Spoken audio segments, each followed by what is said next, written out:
সুপ্রিয় দর্শক, আমার আজকের রেসিপিতে আপনাদের জন্য থাকছে রেস্টুরেন্ট স্টাইল ফাহিতা রাইস। বিসমিল্লাহির রহমানির রহিম। আসসালামু আলাইকুম, welcome to channel easy recipe. মাত্র অল্প কিছু উপকরণে রেস্টুরেন্ট স্টাইল এই ফাহিতা রাইসটা খেতে ভীষণ মজার হয়। আমি খুব সহজ করে এই রেসিপিটা দেখিয়েছি, আশা করছি আপনাদের অনেক বেশি ভালো লাগবে। তাহলে চলুন দেখে নেওয়া যাক রেসিপিটা। এখানে আমি হাড় ছাড়া মুরগির বুকের মাংসটাকে নিয়েছি, আর আমি মাংসটাকে একটু লম্বা করে কেটে নিয়েছি।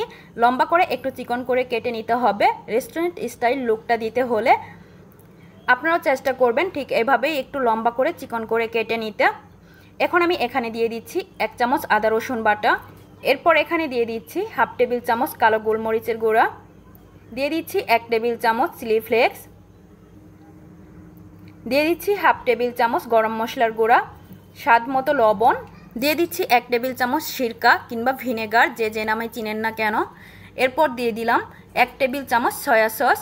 এখানে সয়া সসটা দিলে আপনারা একটু লবণটা বুঝে দেবেন, যেন লবণটা বেশি না হয়ে যায়, কেননা সয়া সসের মধ্যে লবণ থাকে, তাই লবণটাকে একটু বুঝে দিতে হবে। এখন আমি সবগুলো মশলা এই চিকেনের সাথে খুব ভালো করে মিশিয়ে নিচ্ছি। সবগুলো আমার খুব ভালো করে মিশিয়ে নেওয়া হয়ে গেছে।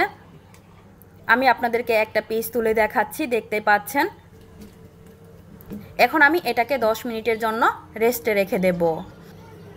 এদিকে চুলায় আমি একটা প্যানে পর্যাপ্ত পরিমাণে পানি গরম করে নিয়েছি। এখন আমি এখানে দিয়ে দিচ্ছি 2 টেবিল চামচ লবণ।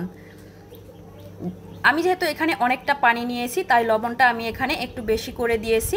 আর এখানে আমি 2 কাপ নিয়েছি বাসমতি চাল। বাসমতি চাল দিয়ে রান্না করলে এই ফাহিতাটা দেখতে অনেক বেশি সুন্দর লাগে। আপনারা চেষ্টা করবেন বাসমতি চালটা দিয়ে রান্না করার জন্য। আর এই চালটাকে আমি প্রায় 15 মিনিট আগে ধুয়ে ভিজিয়ে রেখেছিলাম। চাউলটাকে অবশ্যই ভিজিয়ে রাখতে হবে, চেষ্টা করবেন 15 মিনিট আগে ধুয়ে চাউলটা ভিজিয়ে রাখতে। এখন আমি এই চাউলটাকে এই গরম পানির মধ্যে দিয়ে দিলাম। পানিটা যখন ফুটে ওঠে সেই অবস্থায় চাউলটা দিয়ে দিতে হবে।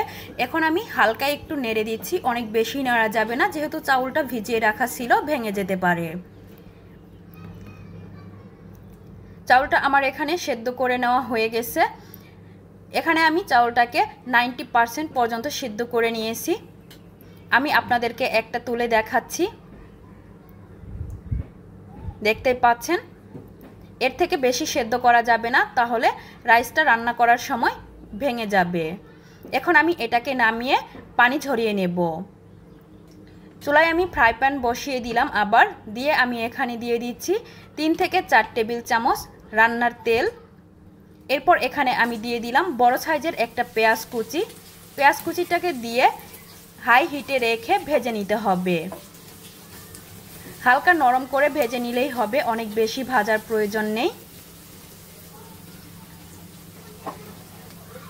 পেঁয়াজটা আমার এখানে ভেজে নেওয়া হয়ে গেছে, দেখতে পাচ্ছেন আমি ঠিক কী রকম করে ভেজে নিয়েছি। এর থেকে বেশি ভাজার দরকার হবে না। এখন আমি এখানে দিয়ে দেব ম্যারিনেট করে রাখা চিকেনটা। চিকেনটাকে দিয়ে আমি নেড়েচেড়ে মিশিয়ে নিচ্ছি। তেলের সাথে খুব ভালো করে মিশিয়ে নিতে হবে। আর এই চিকেনটাকে রান্নার সময় চুলার জালটাকে মিডিয়াম টু লো হিটের মাঝামাঝি রাখতে হবে। এই চিকেনটা রান্না করার সময় কোনো রকম পানি ইউজ করা যাবে না, পানি ছাড়াই চিকেনটাকে রান্না করে নিতে হবে। রান্না করার সময় এই চিকেনের থেকে যতটুকু পানি বের হবে, এই পানির মধ্যেই এটাকে রান্না করতে হবে। চিকেনটা আমার এখানে রান্না করে নেওয়া প্রায় হয়ে গেছে, দেখতেই পাচ্ছেন। এখন আমি এই চিকেনটাকে নেড়েচেড়ে চিকেনের গায়ে যতটুকু পানি ছিল সবটুকু পানি শুকিয়ে নিচ্ছি। এখন আমি এখানে দিয়ে দিচ্ছি 4-5টা কাঁচামরিচ। কাঁচামরিচগুলো আমি খুব চিকন করে কেটে তারপর দিয়ে দিয়েছি। আর দিয়ে দিলাম 1 কাপ ক্যাপসিকাম। এখানে আমি সবুজ ক্যাপসিকামটা ইউজ করেছি, আপনারা চাইলে যে কোনো কালারের ক্যাপসিকামটা ইউজ করতে পারেন। দিয়ে এখন আমি এই সবগুলোকে 3 থেকে 4 মিনিটের মতো ভেজে নেব হাই হিটে। এখানে ক্যাপসিকামটা অনেক বেশি রান্না করার কোনো প্রয়োজন নেই, এটার যেহেতু নরম সবজি, অল্প একটু জাল করলেই এটা হয়ে যায়, তাই 3 থেকে 4 মিনিট জাল করে নিলেই হয়ে যাবে।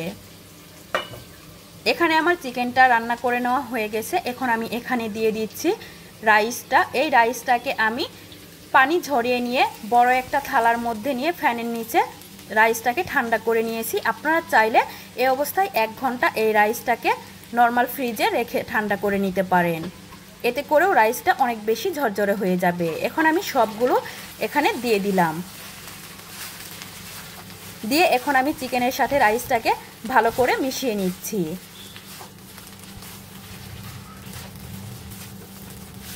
4 থেকে 5 মিনিট আমি এই রাইসটাকে চিকেনের সাথে মিশিয়ে নিয়ে ভেজে নেব। আপনারা দেখতেই পাচ্ছেন এখানে কিন্তু আমার একটা রাইসও ভেঙে যাচ্ছে না। আপনারা যদি আমার এই রেসিপিটা শুরু থেকে শেষ পর্যন্ত দেখে তারপর এই ফাহিতা রাইসটা রান্না করেন, ইনশাআল্লাহ আপনাদের রাইসটাও একদম পারফেক্ট হবে। এখন আমি এখানে দিয়ে দিলাম 1/2 চামচ গরম মশলার গুঁড়া।